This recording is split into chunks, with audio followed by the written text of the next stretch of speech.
Thank you so much, Elodia. Good morning, everybody.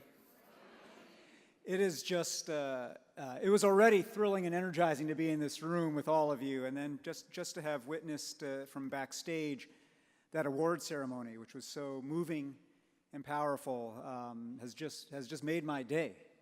It is so rare, actually, right now, where everybody's metabolism in political and civic life is on kind of Twitter speed, to take a moment and reflect on how we got here and reflect on the people whose courage to act is what brought us here, and to honor them. And I really want to actually invite us all to give one more round of applause to the honorees today.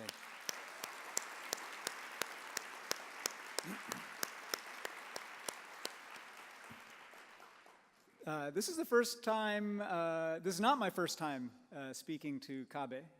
I can't remember how many years ago it was, about 10 years ago now. And when you think about a decade ago versus today, boy, what a different world we live in. And yet, I think many people's first instincts in thinking about the year 2007 versus the year 2017 is to focus on and accentuate the negative and the darkness and the turmoil that has been spreading through national political life. But again, this morning's program is a reminder of how much progress and positivity there is to celebrate and to champion over the course of this decade.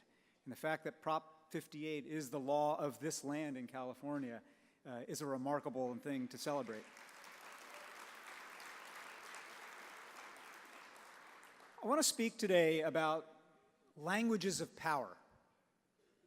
As Elodia mentioned, I have this new book out called You're More Powerful Than You Think, and it's all about civic power and the ways that today we're living through an exceptional moment where people who didn't think of themselves as in the game, who thought of themselves as on the sidelines or mere spectators, are stepping onto the field of civic life at the local level, at the national level here in the state of California. And I want to say some more about that, but I actually want to begin just by situating myself in a sense of story and place and tell you a little bit about who I am and how I got here. I'm the son of immigrants. My parents were born in mainland China. They went to Taiwan in 1949 when the communists won the Chinese Civil War. And then they came separately to the United States in the late 1950s. And they met here in upstate New York. And as the son of immigrants, as a second-generation American, I received this message implicitly throughout my childhood. One piece of it was explicit because I would, in my home, always be looking every time I came down the stairs and turned to the right, looked in the study. There was a picture of my grandfather, my father's father, who had died before I was born, but who was still kind of a legendary force in our family. And he had been the son of a farmer in China who had come of age just as the Republic of China was getting formed and the end of the dynasties was upon that nation.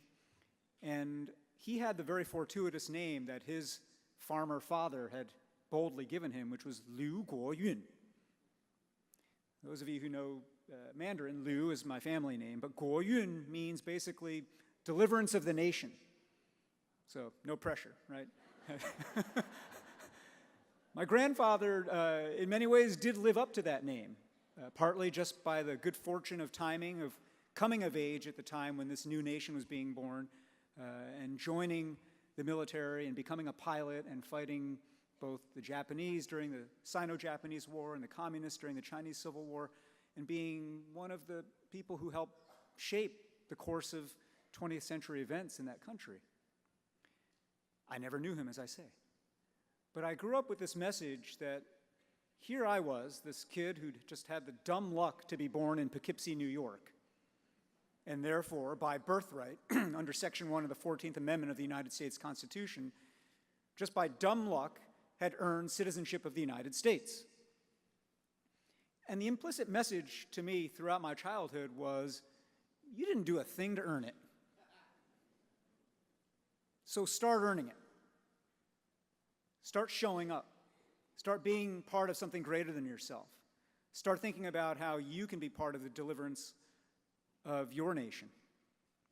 And that implicit message, my parents were not tiger parents or hardcore strict parents, but they did believe and they did pass on to me this ethic to fundamentally be useful.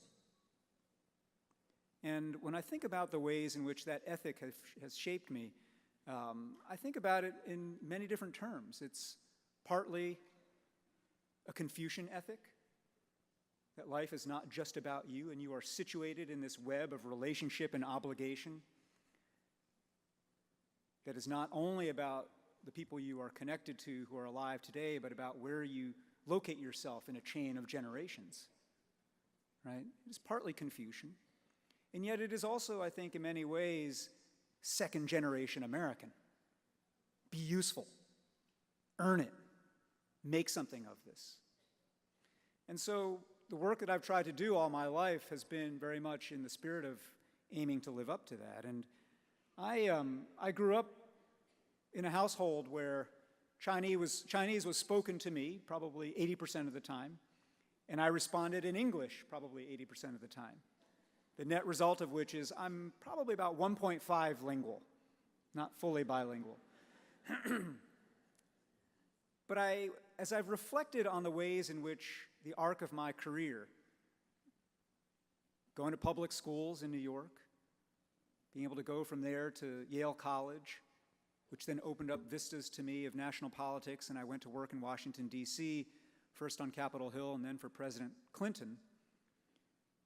The vistas that got opened up were partly about a story that fewer and fewer people get to claim in American life today, which is the story of American dream and opportunity. But what it's also about, and I reflect at every turn, is the ways in which the hybrid of Chinese thinking and American thinking, Chinese language and American language, shaped the way that I moved in the world. One of my jobs working for President Clinton, my first job for him, was as a speechwriter. And people said, wow, how do you become a speechwriter? You must have read tons and tons of great American speeches and listened to all these things. And yes, I did. I was a student of great American speeches and a student of American rhetoric. But when I really reflect on it, what shaped my ability to be able to write speeches for the President of the United States was having been saturated as a child in the Chinese language, in the poetry of it, in the cadence of it, in the rhythm of it, in the conceptual concision of it. Chinese is a language that is very light on propositions and kind of interstitial words. And so even when you're just in conversation, there is sort of a poetic element to Chinese. You have to read into what's being said for context. You have to fill in blanks in your own ear and mind and head. And that way of listening, that way of learning, that way of absorbing the word shaped me profoundly in ways that only later have I been able to appreciate fully. For some reason, at the time, I wasn't particularly conscious of how drawn I was to great rhythmic speech and writing. But of course, that's my Chineseness. I wasn't fully conscious of the ways in which short, pithy statements that conveyed a big idea were so appealing to me. But of course, that was my Chinese language. And the most powerful way in which Chinese shaped my way of thinking and hearing and seeing and being in the world was that it is a language that, because it is so concise and conceptually packed, it is a language that is made for public life. It is made for a public life in which everybody has to work a little harder to hear what's being said between the words and between the lines, in which everybody understands they're woven into that fabric of relationship and obligation, in which context matters more than just the shiny, bright object of the particular thing being explicitly said. That's a whole mindset of what it means to be in civic life. It's a whole mindset of how to move that's not just about shouting out big words or explaining things in minute detail. It's about trusting that the people you move among have a mindset also of working to understand one another. I run, as I mentioned earlier, an organization called Citizen University. And when I talk about civic life, I think it's worth saying, actually, particularly here in the state of California, which is in so many ways the harbinger of our country's future, that when I speak of citizenship, when I name citizenship, when I name our organization Citizen University, I'm not talking about the immigration and naturalization laws of the United States. I'm not talking about our documentation status.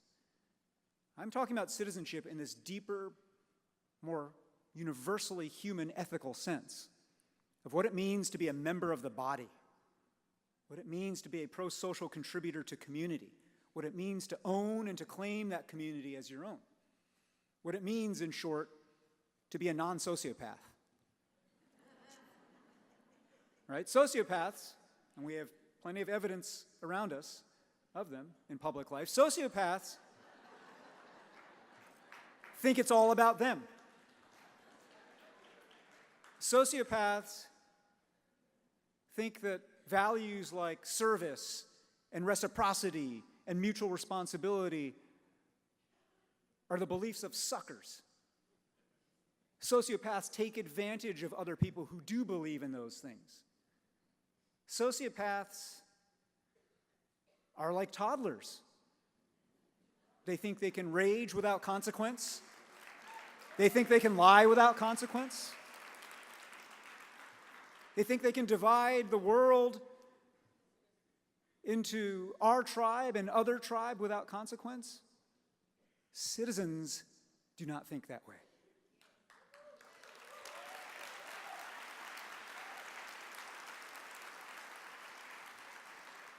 Citizens believe that we're all better off when we're all better off. Citizens believe there is no such thing as a self-made man or woman.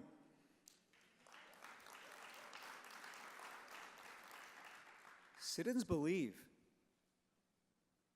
that it's not all about you. And this notion of citizenship, again, broadly, deeply ethical and human,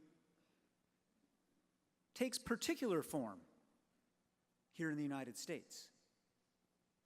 The universal notion of being a pro-social contributor to the body takes this vivid particular form in the context of this specific community that we are shaping called the United States. And one of the things that is so exciting to me to be in your company and presence today is that we are reminded, just by seeing each other around this room here, that this notion of what it means to be a citizen in America in 2017 is not something that we receive from somebody else to learn and to recite. It is something that we are the authors of.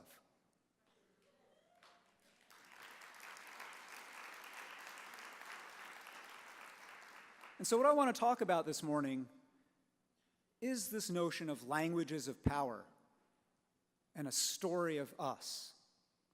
Because if we're going to be the authors of this notion of Americanness for the 21st century, then we'd better get intentional and mindful about the languages we are using. Now, I'm not talking only about literally the languages, whether it's Vietnamese or Spanish or Mandarin Chinese or something else. I'm talking about what every immigrant family knows. The language of how do you get stuff done? How do you navigate the system? How do you make sense of the bureaucracy? How do you speak to your grandparents differently in public than in private? How do you present yourself differently in public than in private? These are languages of power, right? That every immigrant family intuits and figures out, sometimes naming them and sometimes not naming them.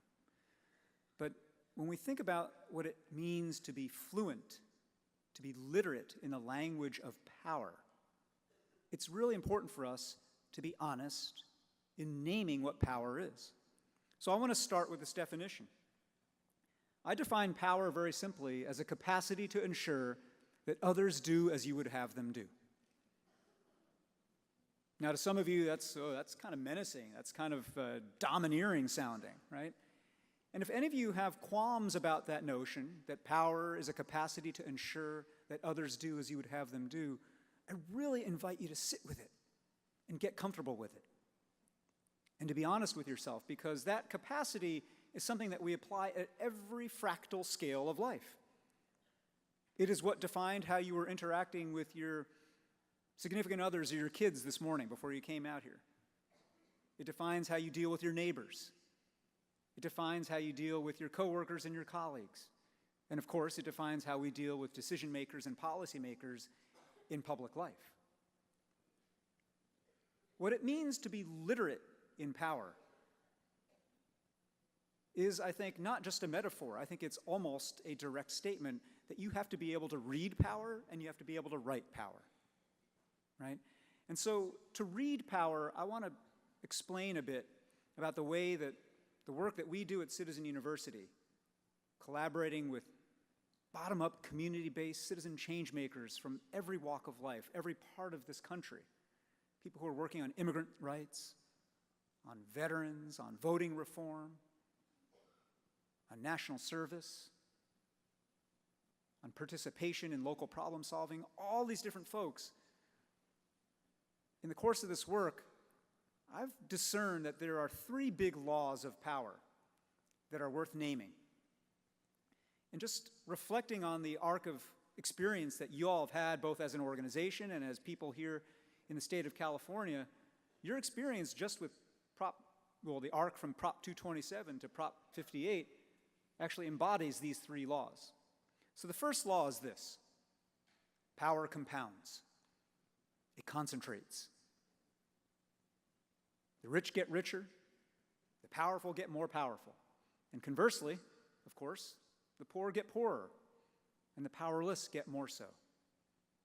That is one of the laws of just how any complex system works. Advantage compounds, and power concentrates into clumps. Law number 2 is that power justifies itself.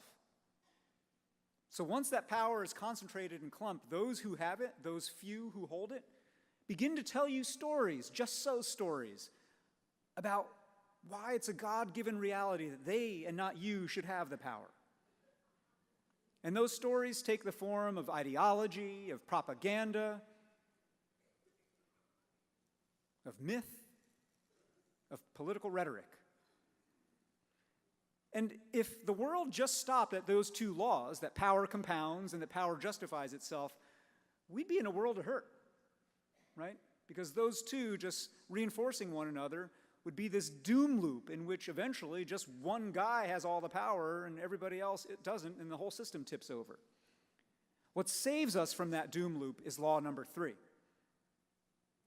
which is that power is infinite.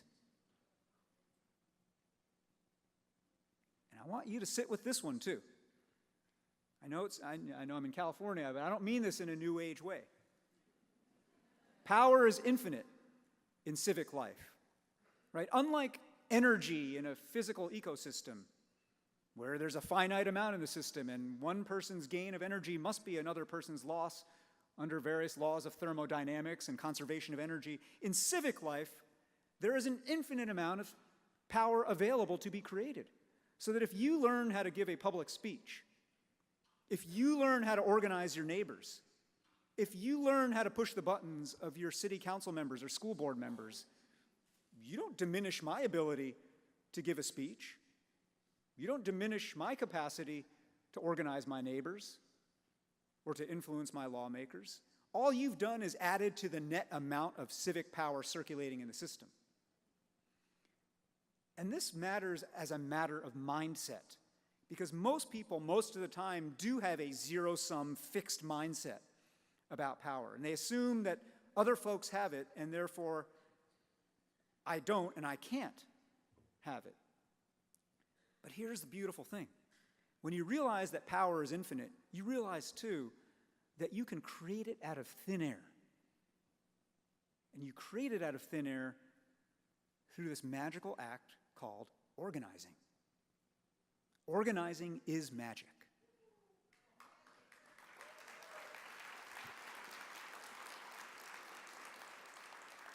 So you think about what CABE is and has done. You think about the ways now that this organization and your allies around the state took the people of California from a world of Prop 227 to a world of Prop 58, right? Back in the late 90s, the early 2000s, after Prop 227 had been enacted, power was concentrating. A few people who had an English-only agenda had managed to capture the levers of state, had managed to win over editorial boards, had managed to create a sense of not only conventional wisdom, but policy orthodoxy, that this is the way you were supposed to educate children. They had concentrated that power. And then moreover, they had begun to justify it by telling stories about why that ought to be so, about why this ought to be an English-only state, about why if you didn't do that, this place would disintegrate and all hell would break loose. And they use stories of fear, and they use stories of division, and they use stories of zero-sum thinking to make lots and lots of people in the state fear that if you did anything other than English only, this place would implode and you'd have culture and race war on your hands. But guess what? Somewhere along the way between 1998 and 2016, you all remembered law number 3. You all remembered that power is in fact infinite. You all remembered that it is in fact possible to organize people, people who perhaps have up until that point been without a voice, without a sense of agency, without exercise of their citizen muscles. You organized those people, you organized each other. And by so doing, you generated power out of thin air. And as you began to organize in Westminster and Orange and other places all up and down the state, you began to change the reality. You began to deconcentrate the power that had been concentrated, and you began to create a new story of what the state's future could and should be. And you began, whether you realized it or not, to set in motion a whole new cycle of power. The infinitude of civic power is something that we are seeing all around us right now. Donald Trump would not be president had it not been for lots and lots of people who up till that time had thought that the game was so rigged and the system was so broken that they should just check out entirely. Millions of people who had been checked out decided, I actually have some power. I think I'll exercise it at the ballot box. That's how he became president. And in the weeks since he's been inaugurated, millions more Americans have been rediscovering their own power.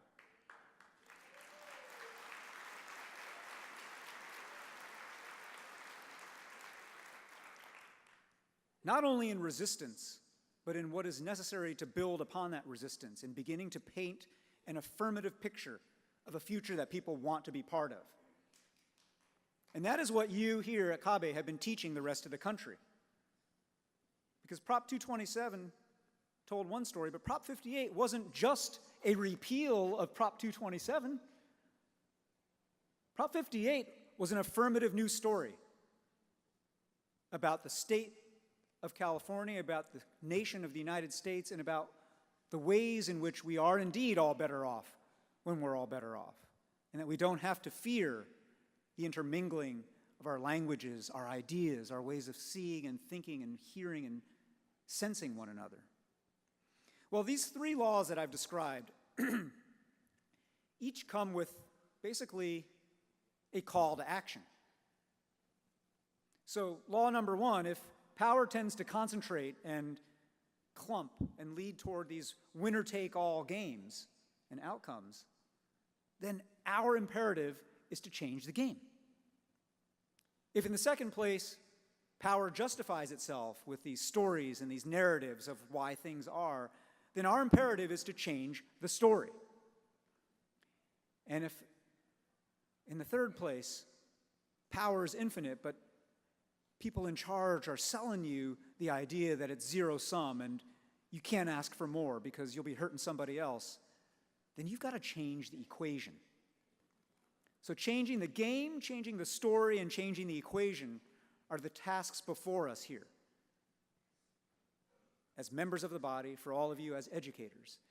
And what I want to focus on right now is this second imperative, the story, changing the story. I know it's part of the theme of our conference here, but I think even more fundamentally, anybody in this room who is an educator understands that how you change minds, how you change hearts, is generally not with a compendium of facts and statistics first. It is generally, in the first place, with a human story that activates the human heart. And we are in a time right now where the story of us, who is us, is more in flux and more contested than it's ever been in this country's history. And for a lot of us in this room, that's exciting. A lot of us in the room look forward to that day in 2040 or thereabouts, when this is a majority people of color nation, but more importantly, when we can have demographic weight behind the notion that Americanness and whiteness should be delinked. Many of us look forward to that day, but we should remember that many, many other people in this country do not look forward to that day. And that many people in this country are driven by a fear of that day. And they tell a different story of us that is not rooted only in whiteness, but in a particular kind of whiteness, that is rooted in exclusion, that is rooted in anxiety and zero-sum thinking. And so our job as educators, and actually, whether or not you are in fact credentialed as a classroom teacher, everybody in this room is an educator. Everybody in this room is a civics teacher. Our job as educators is to begin to stitch together a new and compelling affirmative story of us that isn't just about the triumphalism of communities of color, but is about the ways in which, indeed, we are all better off when we're all better off. And it's a story that people got to be able to believe. The American story, for the longest time, was indeed implicitly and sometimes explicitly bound up with whiteness. But that day is ending. Decades ago, the prophetic writer James Baldwin wrote, "America is white no longer, and it will never be white again."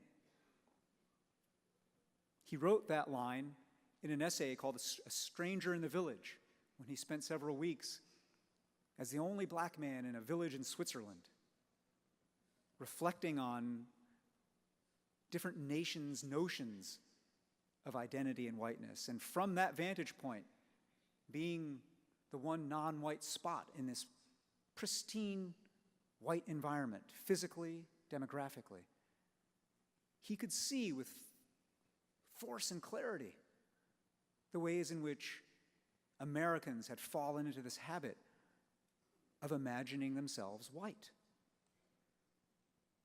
imagining that the default setting for Americanness was whiteness. That day has ended, but what shall replace it? It can't be a story that says, "Hey, white folks, you're done." Because that's not true, that's not fair, and that's not going to be an inclusive story of us. It can't be a story of, "Hey, white folks, how do you like being at the back of the line?" Because that's no way to deliver on a nation.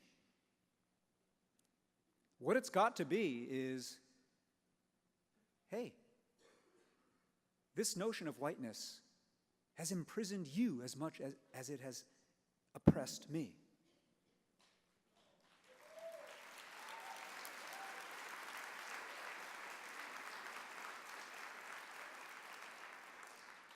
And you and I together have an opportunity today to enter into a different story. And the story that I think that we should build and invite all of our friends, whatever their backgrounds may be, into is the story not of whiteness as Americanness, but the story of the hybrid. That the American idea and American identity is fundamentally about hybridity, and that the American advantage in the world is the advantage of hybridity, right? I can tell you this, there aren't a whole lot of second-generation kids of immigrants from the United States to China who become speechwriters for the president of China. That doesn't happen there, right? Our competitive advantage here in the United States is that America makes Chinese Americans. China does not make American Chinese. China does not know how to, does not want to, is not interested in taking people from America or other places in the world, fusing and integrating them into the life of China, enabling and empowering them to generate new hybrids of culture, food, style, voice, music, identity, and then redefine Chineseness. They don't do that there. That's what we do here. That's why we are here. We invite all of that here. And that hybrid ethic that says not just that our doors are open, not just that we will take your huddled masses, not just that we shall tolerate one another. I think toleration is a pretty darn low bar, to tell you the truth, right? I will hold my nose and stand next to you. That's toleration, right? I'm for hybridity. I'm for integration. I'm for saying, hey, you're standing next to me. Let's cook up something together, right? And maybe we will literally cook up something like an only in California, only in America thing, like a kimchi burrito, you know? Or maybe we'll cook up something else. Maybe we'll cook up a different way of reading poetry and writing poetry, in which you take something of the spirit of the great Tang Dynasty poet Li Bai, in his great poem that begins, 床前明月光, 疑是地上霜, 举头望山岳, 低头思故乡. Now, a few of you may know what I've just said there. But all of you could feel that there was a rhythm to that. There was a cadence to that. There were echoes in there, right? All of you could hear a sense of structure that you already were trying to make sense of. Okay, these are 5 beats, 4 lines of 5 beats. Okay, I get that. Okay, there are different tones. There's a musicality within those 5 beats, right? There's a little bit of riffing off those and a little bit of rhyming, but there's a lot that seems like is getting unsaid or implied, right? Every one of those elements, and by the way, that's a poem that's about waking up, seeing the moonlight, thinking perhaps it is frost on the ground, lifting your head up toward the mountain in the moonlight, and then lowering your head and remembering your hometown. It's a poem of wistfulness. It's a poem of place and migration. It's a poem of being in a moment, right? If you're standing next to me and you don't know Mandarin and I just said that poem, I guarantee you something's spinning in your head right now. I guarantee you that right now you're thinking about a poem in your language that expresses a bit of that same wistfulness. I guarantee you're thinking about the rhythm and the cadence of that. And you're thinking, what could we make there together, right?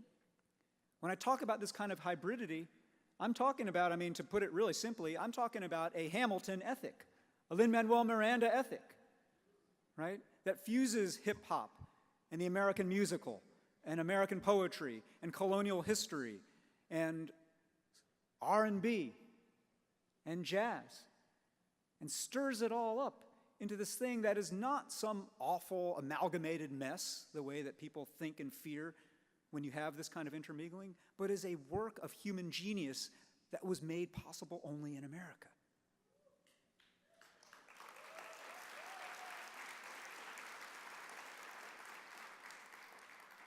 America is strongest. America is greatest when we are intentional about this kind of hybrid making, when we are intentional about taking an element of this rhythmic piece of Chinese and this kind of musicality from Spanish and the sharp consonants, the Latinate consonants from English and the Germanic sounds from this part of English, and fuse them all together in this new way of speaking, this new way of articulating, this new way of expressing Americanness.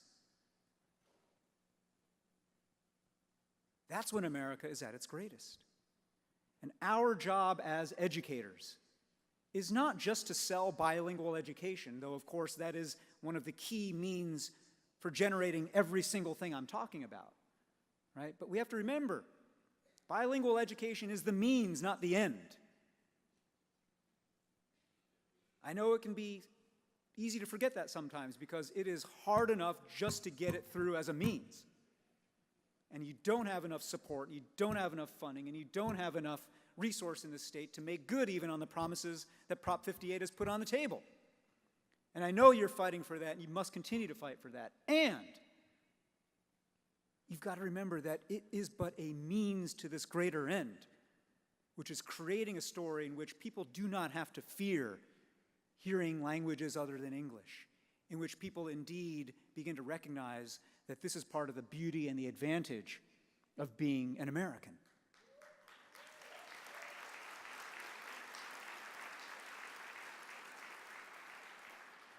This hybrid ethic is one that we've got to live in every dimension of our lives. And so I want to return to those three laws of power that I was describing and invite you to think about how, as you go back out into the world, to your classrooms, to your communities, to your neighborhoods, to the various chambers that policy is being made in this state and in our country, to think about, well, where are the places where I can have an impact? Where are the places in which I can get fluent and literate in power? Right? The capacity to ensure that others do as you would have them do. So if you live in a town where, and I know that what Prop 58 does isn't that it mandates bilingual education everywhere, it allows local districts to decide. So now you've got to go back to your local district, and you've got to ask yourself, in my school board, has power concentrated in the hands of those who are opposed to bilingual education? If so, how shall I read the map of power in my community to begin to change that game? Who shall I mobilize? What neighbors? What churches? What immigrant-serving nonprofits? What allies who are native-born English speakers? What allies who are white and leaders in the business community who understand the business case for bilingualism? Who can I align? Who can I put together here? You've got to take that inventory of the power that you have. And then you've got to begin to ask, what story is being told by my school board? Are they telling a story that says, oh, you know, we'd love to do bilingual education, but budgets are tight and we just don't have the resources? Okay, if that's a story, then you can find ways to displace that story. You can find ways to show how changing policy in that district is going to unleash new forms of support from foundations, from businesses, from citizens for the district. That people who thus far haven't been interested in perhaps contributing to the PTSA or voting for a local levy might be interested if they feel like the schools will actually speak and teach the language that they've grown up speaking. You can change that story. Maybe the story you'll get from the school board is still one of the more reactionary stories of, no, we don't want to do bilingual education here. Because darn it, this is America, and we're going to learn English only. In which case, you're back to the same kinds of fights that you had to do statewide in this campaign, and thinking about how you activate people around a different kind of story of power. But in all this work, as you take that inventory, you read that map of who has power, who doesn't have power in your community, you begin to notice and begin to rewrite the stories of self-justification that are being told by your local school boards. In all this work, you've got to return to that third law of power and remember that it is infinite, that you have the capacity simply by doing something not much harder than asking your neighbor to join you for coffee. Or when you're dropping your kids off at school, chatting with another parent and saying, don't you think it would be good if we did this? Why don't we get together for a potluck dinner and talk about this? Or showing up with a few of your friends at the next school board meeting so that they see that there's not just ideas here and there's not just hope and aspiration. There are numbers of people here, that there's people power here, right? You have that capacity to activate this dormant, untapped, unactivated power all around you. And I just want to close with this recognition that it's not only an opportunity that you have as educators, as members of the body, as citizens in this deepest ethical sense that I'm describing, you have a responsibility. Because we are at a fragile moment in this country. And it's not just the danger and the menace that's emanating from the current president.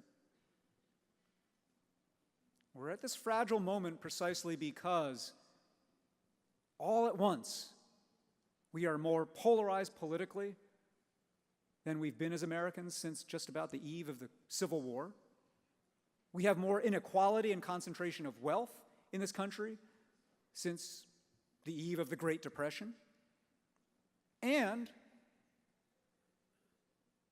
we have all of this incredible, hopeful, beautiful, but to many people, anxiety-making demographic flux and shift going on, where more people of color are entering more visibly and more vocally into the public square.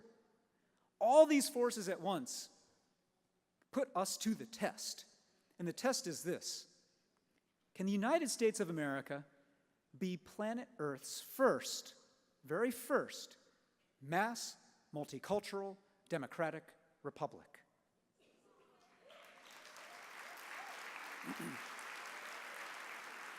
I want you to applaud that goal. I want you to applaud that goal, but I want you to recognize we ain't there yet. And nobody's gotten there yet. No nation in history has been a mass, multicultural, democratic republic. Rome did 2 or 3 of those things at its peak, but it was never truly democratic. Athens might have done some at various times, but it wasn't mass, or particularly a republic. The Soviet Union had 2 or 3 of those marks, but it sure wasn't democratic, right? It's hard in a country as big as this, as diverse as this, to create that, to hit all 4 marks of a mass, multicultural, democratic republic. And yet, that is a beautiful aspiration. It is a beautiful thing to say, as Americans have been saying from the get-go, hey, world, follow us. In just the way that California says to the rest of the United States, hey, America, follow us. We're in the future. The water's warm. Come on in. Right? As California does to the United States now must do for the rest of the world and show that it is possible. And we do this now not with the luxury of time or an open field. We do this at a time where forces of reaction are afoot. Forces of nationalism, forces of nativism, forces of white supremacy, forces of angry, hateful populism. We have a job to do right now. And so as you go forth to your classrooms to teach, to spread the practice of bilingual education, I urge you, invite you to carry with you at all times this mission. Your mission is this: be a citizen. Your mission is this: help bring to this planet this great, mass, multicultural, democratic republic. Thank you very much.